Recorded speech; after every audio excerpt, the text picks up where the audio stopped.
Nemáme na vybranou.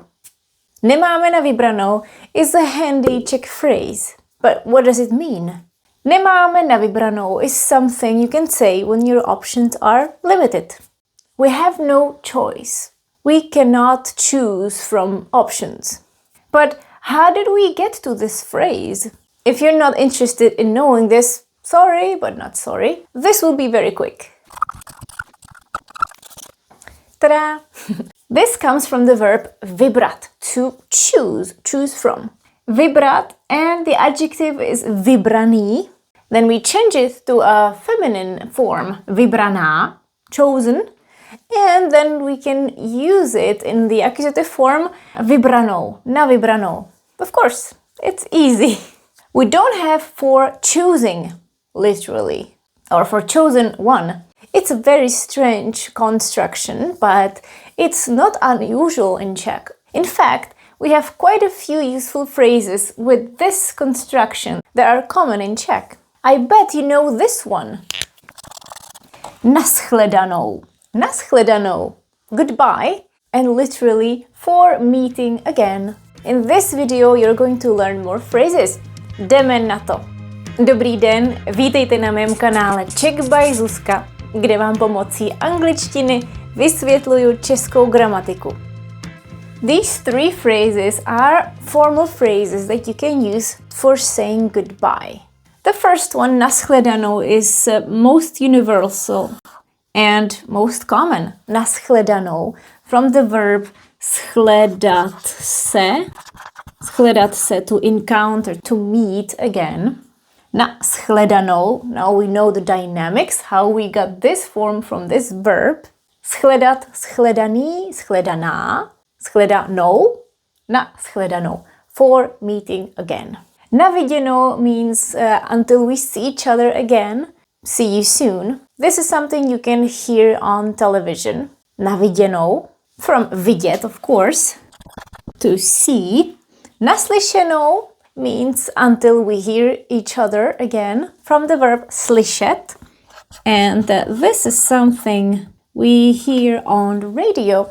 When there is a radio show and the people call, then the presenter would say goodbye by saying na slyšenou. That's very common. But you don't say these to your friends, and this one either. These are formal. Brzy naslyšenou. Talk to you soon. Nemáme na vybranou. This is what we already discussed. From the verb vybrat, which means to choose. Bojím se, že nemáme na vybranou. I'm afraid we have no choice. Literally, we don't have for choosing. And what about this one? Pár slov na uvítanou nebo přivítanou.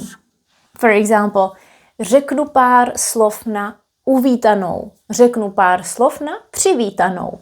They come from the verbs uvítat and přivítat. These both verbs mean to welcome someone.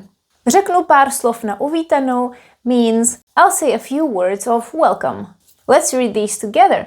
Na shledanou, na viděnou, na slyšenou, nemáme na vybranou, pár slov na uvítanou, pár slov na přivítanou.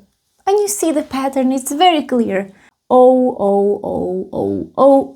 Because they're all in the accusative case from these adjectives. It would be, for example, viděný, we just change it to a.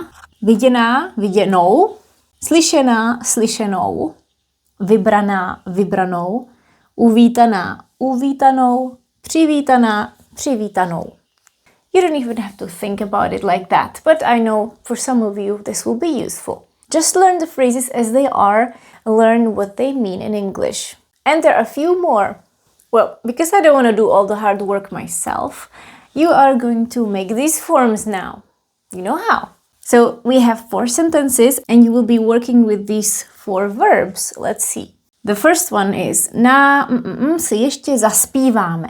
The verb is rozloučit se, which means to say goodbye, to part ways and say goodbye. You actually can ignore the se or si So this sentence means, let's sing one more song before we part, before we say goodbye. Rozloučit, the adjective would be rozloučený, the feminine form would be rozloučená, and the accusative rozloučenou. A goes to O. Na rozloučenou. Na rozloučenou. Na rozloučenou means to say goodbye, to part. So for example, you say, oh, let's toast one more time before we go. Let's shake hands before we go. Wave before we go. Na rozloučenou. Next one. Potřebuju chvíli na, and the verb is rozmyslet si. I need a moment to think it over. Rozmyslet si is to think something through, over. What would be the form? The adjective would be rozmyšlená. Actually, s changes to š. Rozmyšlená. Na rozmyšlenou. Potřebuju chvíli na rozmyšlenou. Na rozmyšlenou. To think it over. This is a great phrase if you want to say, I just need some time, I need a day, I need a moment to think it over. Potřebuju den na rozmyšlenou. Potřebuju chvíli na rozmyšlenou. Je to situace na povážit. This is a situation to consider. Well, it means something like the situation is quite concerning. Povážit is to consider something that is a bit alarming. To think about something. Povážit, povážená, pováženou, na pováženou. Je to situace na pováženou. The situation is quite concerning.